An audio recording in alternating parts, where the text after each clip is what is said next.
Esperluette. En mode festival. Bienvenue dans ce nouvel épisode dédié aux pépites du Festival Off d'Avignon 2025. Ici, on prend le temps de découvrir le spectacle vivant, celles et ceux qui le font, mais pas juste le temps d'un spectacle. Ce que je vous propose, ce sont des rencontres avec un ou plusieurs artistes qui jouent à Avignon cet été. Et aujourd'hui, je tends mon micro à Christine Pedizzi pour son spectacle Danser encore, qui parle d'un sujet encore tabou, le deuil blanc. Carte d'identité. Alors, je suis Christine, j'ai 57 ans.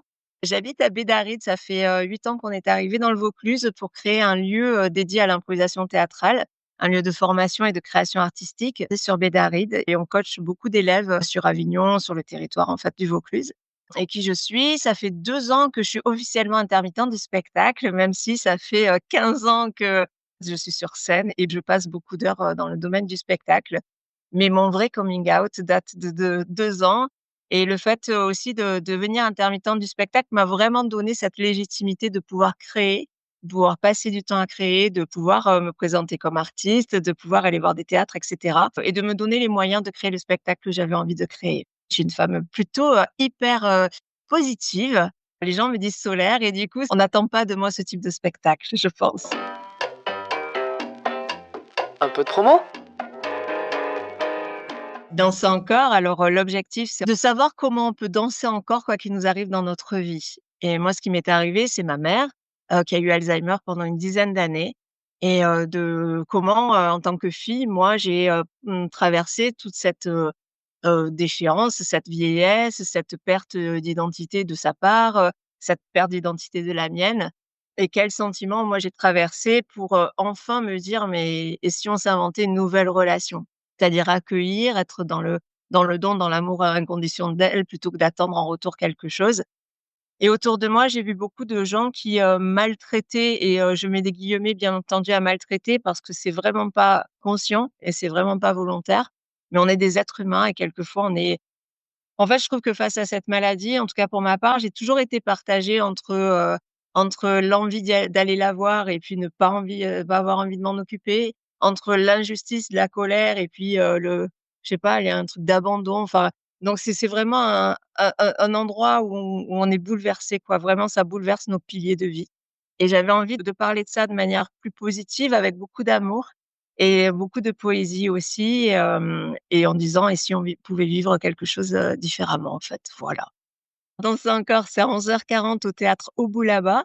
On est en relâche le mardi et c'est vraiment ça, c'est, comment continuer à danser encore quoi qu'il arrive dans notre vie et comment on se fabrique notre propre histoire par rapport à la mort, par rapport à l'oubli aussi, par rapport aux souvenirs, qu'est-ce qui est précieux pour nous. Il y a vraiment quelque chose de fort dans le pitch que j'aimerais dire, c'est, moi je sais que j'apprécie chaque moment, ordinaire que je vis avec ma famille et que je me dis souvent, je fais des captations, intellectuelles ou je sais pas, du cœur plutôt qu'intellectuelles en me disant: «Ce moment, il est juste merveilleux, juste parce qu'on boit un café ensemble, juste parce que j'emmène mon fils, à la fac, juste parce que» des choses comme ça, moi, ça me rend hyper heureuse parce que je suis vraiment, comment dire? Touchée par la préciosité de ce moment. Il s'est créé comment ce spectacle? Le moteur profond, c'est, j'ai quelque chose à dire. Et ce que j'ai à dire, c'est que quand moi j'allais voir ma mère en EHPAD ou autre, je voyais beaucoup de violence. Moi, je suis rentrée grâce à l'improvisation, je pense très rapidement dans son monde. C'est vraiment une autofiction, c'est-à-dire que ça part de mon histoire personnelle, mais j'ai fait 1 an d'interviews auprès de familles, auprès de malades, hein, de personnes atteintes de neuropsy, de centre de la mémoire. Je suis en contact avec France Alzheimer 84 et cetera. Donc ce n'est pas que mon histoire, elle est devenue plus universelle et notamment, tout ce qui est lié à l'épuisement, tout ce qui est lié à justement cette violence. Je la voyais tout le temps autour et je me disais: «Mais les gens, ils s'aperçoivent pas que c'est pas comme ça qu'il faut faire». Dans le sens où la personne, elle même si elle ne comprend plus, elle perçoit les émotions.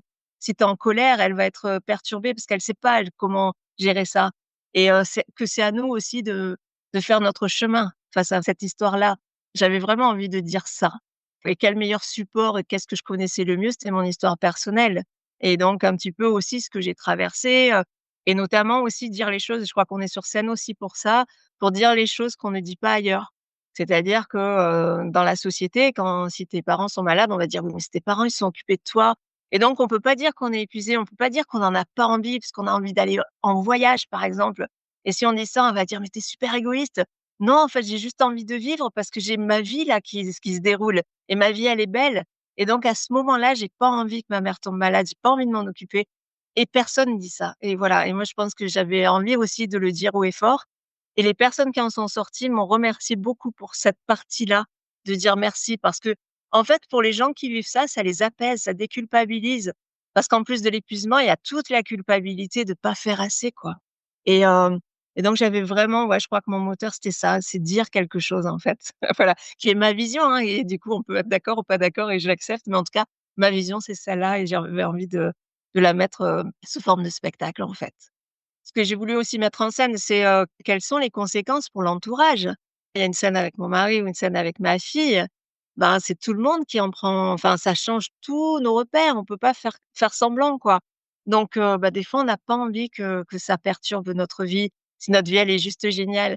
Alors il y a le devoir, il y a la loyauté et cetera. Il y a l'amour fort et pareil quand, d'aller la voir, c'était terrible pour moi, quoi. C'était terrible pour moi, c'était terrible pour tout le monde, en fait, parce que forcément, on va voir quelqu'un qui ne nous reconnaît pas, qui peut dormir pendant 2 heures, alors tu la vois et puis il y a quelqu'un qui dort en face. Et du coup, c'est pas satisfaisant, même si on sait que c'est enfin bien d'aller la voir et cetera. Donc il y a on est vraiment moi, j'ai vraiment la sensation d'être passée par la case essorage d'une machine à laver, quoi. Bouleversée tout le temps. Et du coup, quand on est bouleversé, ben, on tient pas debout, on n'a pas de repères, on est fragile, on est vulnérable et du coup, on peut pas profiter de la personne tant qu'elle est là, si on est vulnérable soi-même. Et l'idée, c'était, bah, voilà, faisons aussi la paix, accueillons comme on peut ce qui se passe et profitons de ça, quoi. Profitons des moments qui nous sont encore donnés.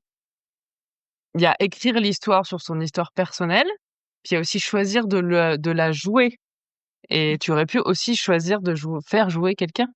Mmh. C'était important pour toi de jouer toi? Ah mais c'était même pas envisageable que quelqu'un d'autre je c'est à tel point qu'au départ, j'avais vraiment envisagé qu'on soit 2 sur scène, après je me suis dit: «Non, 2 sur scène, pour plein de raisons, ça va être difficile». Puis je me suis dit: «Une voix off de ma mère en réponse».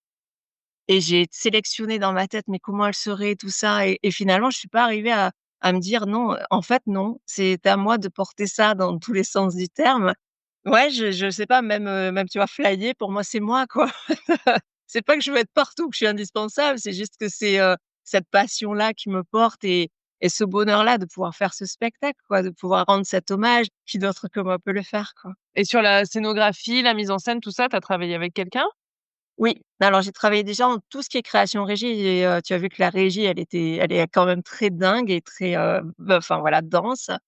C'est Christophe Martin, donc qui est aussi mon mari, qui m'a fait, toute la création régie depuis 1 an et en mise en scène et en collaboration artistique, je travaille avec Laurent Franchi, qui est maintenant aussi sur le territoire du Vaucluse, qui est vraiment mon regard extérieur, et je l'ai choisi pour, plein de raisons. La raison professionnelle, la raison que je m'entende très bien avec lui et que j'aime son regard et surtout la vision que je pouvais pleurer librement avec lui et j'avais vraiment besoin de quelqu'un qui pouvait pleurer pendant 2 heures et c'était OK parce que c'était des étapes obligatoires pour avancer sur ce spectacle que d'être retournée moi-même, quoi.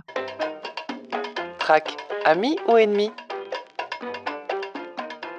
Ouais, j'ai vraiment le cœur qui bat à 100 000. Pourtant j'ai l'habitude de faire beaucoup de scènes et je suis très contente qu'il rebatte à 100 000 parce qu'il y a des fois où j'oublie d'avoir le track dans d'autres, spectacles, et du coup, je trouve que ça fait aussi partie de cette pression, positive pour moi. Enfin, il m'empêche jamais de parler ou autre, mais il est là, ouais, j'ai le cœur qui bat, j'ai une respiration forte et je sais qu'il faut que je me calme parce que pour parler, sinon je vais aller à 100 000 et que c'est pas du tout le rythme du spectacle et tout. Donc j'essaye toujours de me reconnecter à pourquoi je suis là, en fait. Tu vois? Que ça soit jamais une souffrance, mais toujours un plaisir et dire: «OK, allez, je vais leur offrir». J'ai vraiment une notion de cadeau, enfin, en tout cas, moi, j'ai ouais, j'ai envie d'y aller, quoi. Donc je vais le faire avec, tout le cœur et je crois que c'est ce qui m'aide à faire ce premier pas-là.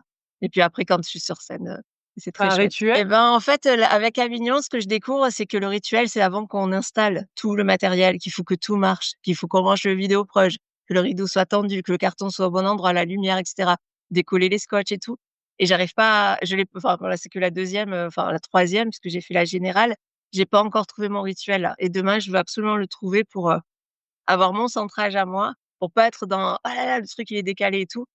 Et c'est ça qui est dur à Avignon, je trouve, c'est de la logistique et d'un coup tu es sur scène et tu dois être pleinement sur scène et c'est pas toujours évident quand les choses, marchent pas toujours, bien au dernier moment. Une reco pendant ce off?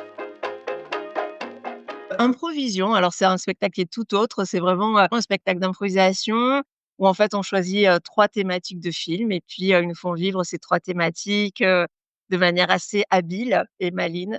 Ils sont, en 5 au plateau, donc ça change tous les jours puisque ça reste de l'improvisation. Alors, c'est l'archipel à 21:40. C'est vraiment, l'idée de passer une belle soirée et ça fait du bien aussi de s'aérer par, un spectacle, aussi, parce que c'est toujours époustouflant.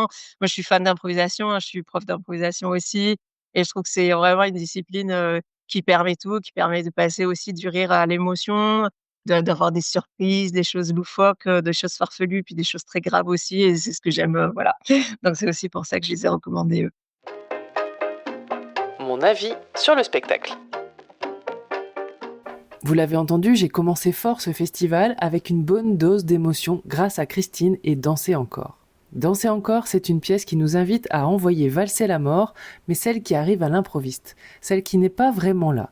C'est une pièce donc sur le deuil blanc, celui que l'on doit faire quand un proche est atteint d'une maladie neurologique. Cette pièce parle des étapes par lesquelles on passe dans ces moments de vie auxquels on n'est jamais vraiment préparé. Écrit et interprété par Christine Pediti et basée sur son histoire personnelle, c'est une pièce qui nous parle, que l'on ait vécu ou non ce drame dans notre vie. C'est triste bien sûr, mais vraiment lumineux.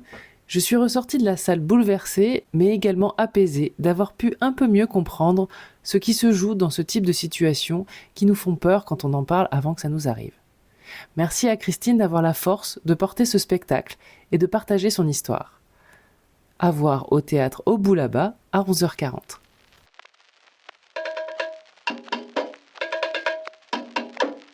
Esperluette.